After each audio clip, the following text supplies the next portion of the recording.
Stage Pass, Institute of Gaming. For more details, contact 7093965965965.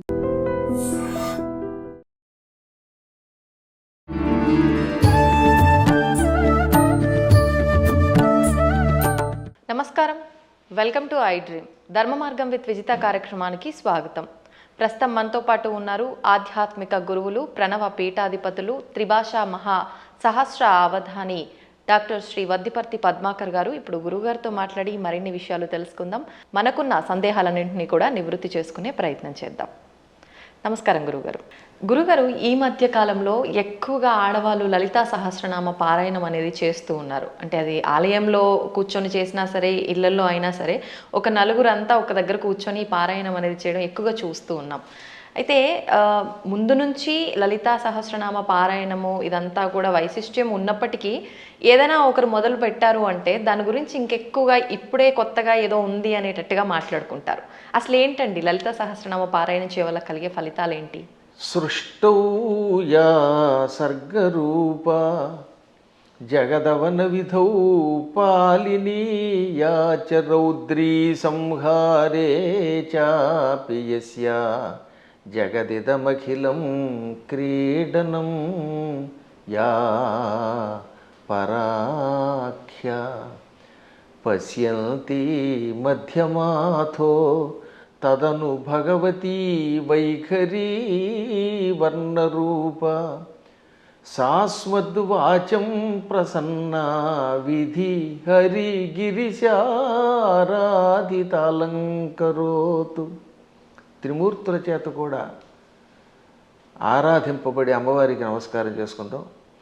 నిజానికి అమ్మవారి ఉపాసన ఇవాటిది ఎప్పటిదీ కాదు, ఎన్నో యుగములుగా వస్తూనే ఉన్నది. పార్వతీమాతని ఎంతో భక్తి శ్రద్ధలతో ఆరాధించినట్టుగా శ్రీరామచంద్రుడు పురాణాల్లో ఉంది. రామాయణంలో కూడా విశ్వామిత్రుడితోటి ప్రయాణం చేస్తున్న రామలక్ష్మణులు దారిలో కుమారస్వామి కథ, గంగావతరణ కథ, పార్వతీ పరమేశ్వరుల కథ ఇవన్నీ శ్రద్ధగా విన్నారా లేదా? అప్పుడు కూడా రామచంద్రుడు పార్వతీదేవిని ఎంతో భక్తితో మనస్సులో ఉపాసించిన వాడే. కాకపోతే ఈ కలియుగంలో ఉన్న మానవుల లక్ష్యం ఏంటంటే కొత్తగా ఒకళ్ళు పారాయణ చేస్తే అదే పారాయణ చేయటం వల్ల ఇదేదో కొత్తగా వచ్చింది అన్నట్టుగా దాన్ని ప్రచారం చేస్తున్నారు. కానీ దానికి ఈ సమస్తోప కార్యక్రమాలు కూడా, ఈ ఉపాసనా కార్యక్రమాలన్నీ కూడా ఎప్పుడూ యుగయుగాలుగా ఉన్నాయి. ఇప్పుడు నేను చదివిన శ్లోకం దేవీ భాగవతంలో ఆది మంత్ర శ్లోకం కాబట్టి దేవీ భాగవతం వేదవ్యాసుని చేత రచింపబడింది. దేవీ భాగవతం రెండూ కలిస్తేనే భాగవతం. అది పాండిత్యం ఉన్న వాళ్ళకి తెలుస్తుంది, సంస్కృతం మీద పట్టున్న వాళ్ళకి తెలుస్తుంది. ఇతరుల యొక్క వ్యాఖ్యానాలు చదువుకుని వాళ్ళ శ్లోకాల తాత్పర్యాలు తెలుసుకునే వాళ్ళకి మాత్రం తెలియదు అనుకోండి. అందులో ఈ లలితా సహస్రనామం యుగ యుగాల చరిత్ర కలిగినది. మహానుభావులు ఎంతోమంది ఉపాసించారు. అమ్మవారి గురించిన ఉపాసన మహాభారతంలో ఆదిపర్వంలో కనపడుతుంది, సభాపర్వంలో కనపడుతుంది, అరణ్యపర్వంలో కనపడుతుంది, ఇంకా విరాట పర్వంలో చెప్పేకర్లా. ఇప్పుడు ఈ లలితా సహస్రనామంలో ఉన్న నామములను గుదిగురిచ్చి ఒక స్తోత్రంగా ధర్మరాజు చేశాడు. ధర్మరాజు విరాటరాజు గారి కొలువులోకి వెళ్లే ముందు ఒక ఆలయం ప్రాంగణం దగ్గర నిలబడి అమ్మవారిని 24 శ్లోకాల్లో స్తోత్రం చేశాడు. ఆ తర్వాత వీళ్ళంతా మారువేషాలు వేసుకుని విరాటరాజు గారు కొలువులోకి వెళ్ళారు. కానీ చిత్రం ఏంటంటే నిజానికి అమ్మవారిని స్తోత్రం చేసింది ఎవరు? ధర్మరాజు. ఎక్కడ? మహాభారతంలో విరాట పర్వంలో విరాటరాజు గారి కొలువు దగ్గరికి వెళ్లే ముందనమాట. అంటే ధర్మరాజు గారేమో కంకుబెట్టి అనే పేరుతోటి, భీముడు వంటలవాడు వలలుడి వేషంలో, అర్జునుడు పేడి రూపంలో, బృహన్నల రూపంలో, నకుల సహదేవులు వరుసగా అశ్వనీ పాలకులు, అశ్వపాలకులను గోపాలకులుగా వెడుతున్నారు. ద్రౌపదీదేవి మానిని అనే పేరుతోటి వెడుతోంది, మాలినిగా, ఇది సైరంధ్రిగా. విరాట పర్వాన్ని నర్తనశాలగా సినిమా తీశారు. అందులో ఏం చేశారనమాట, ధర్మరాజు గారు అమ్మవారిని స్తోత్రం చేస్తే ద్రౌపది స్తోత్రం చేసినట్టుగా జననీ శివకామిని అని పాట పెట్టారు.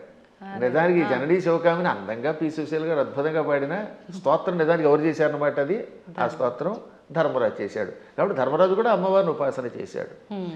ఇక ఆ తరువాత మరికొద్దిసేపట్లో భగవద్గీత ప్రారంభం అవుతుందనగా అర్జునుడు అమ్మవారిని 14 శ్లోకాల్లో స్తోత్రం చేశాడు. నమస్తే సిద్ధశానాని ఆర్యే మందరవాసిని కుమారి కాళి కాపాలి కపిలే కృష్ణ పింగళే భద్రకాళి నమస్తుభ్యం మహాకాళి నమోస్తుతే చండి చండి నమస్తుభ్యం తారిణి వరవర్ణిని అంటూ 14 శ్లోకములతో అమ్మవారిని స్తోత్రం చేశాడు.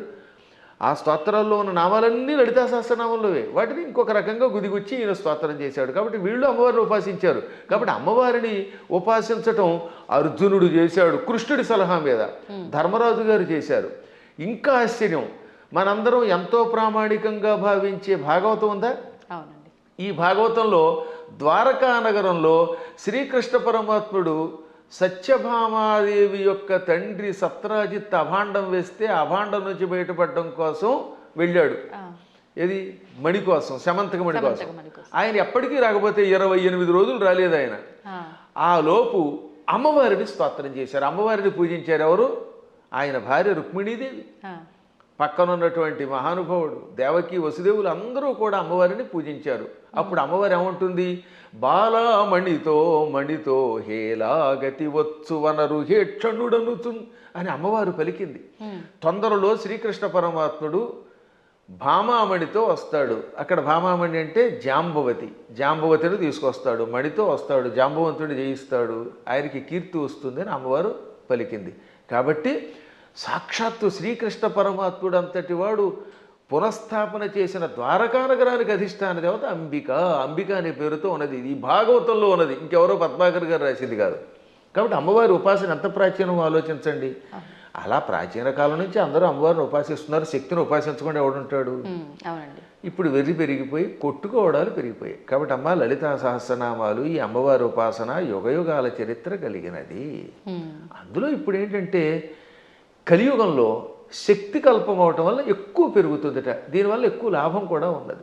ఇప్పుడు మేము ఉన్నాం, నిత్యం చేసేది భాగవత సప్తాహం. నాకు కృష్ణ పరమాత్ముడు ఎంతో, అమ్మవారి ఉపాసనతో చేసే ఉపాసనేమో అమ్మవారిది, కానీ మానసికంగా లోపల కనబడేది కృష్ణుడు. అర్చన అభిషేకం చేసేది శివుణ్ణి. కాబట్టి శివుడైనా కృష్ణుడైనా అమ్మైనా ఉన్నది ఒకే చైతన్య స్వరూపం. ఆ జ్ఞానం కలిగిన వాడి స్థాయి వేరు. జ్ఞానం లేనప్పుడు రూపాలతో మాత్రమే కొట్టుకునే అజ్ఞానుల స్థాయి వేరు. అందుకే లలితా సహస్రనామం వీటికి అతీతమైన చైతన్య స్వరూపం అది. తవ్వండి, తవ్వుతూనే శివలింగం. సరే, దాన్ని అట్లా కప్పేసేయండి, చూపించదండి. Krishna is there. మూర్తి పూజ కాదు, సాక్షాత్ బ్రజేంద్ర నందన భగవాన్ ఉన్నారు మూర్తిలో. ఏమీ ఆశించకుండా ఆరాధించే వాళ్ళు కూడా ఉన్నారా ప్రభుజీ? నిజమైన భక్తి అంటే మనకు తెలియదు కాబట్టి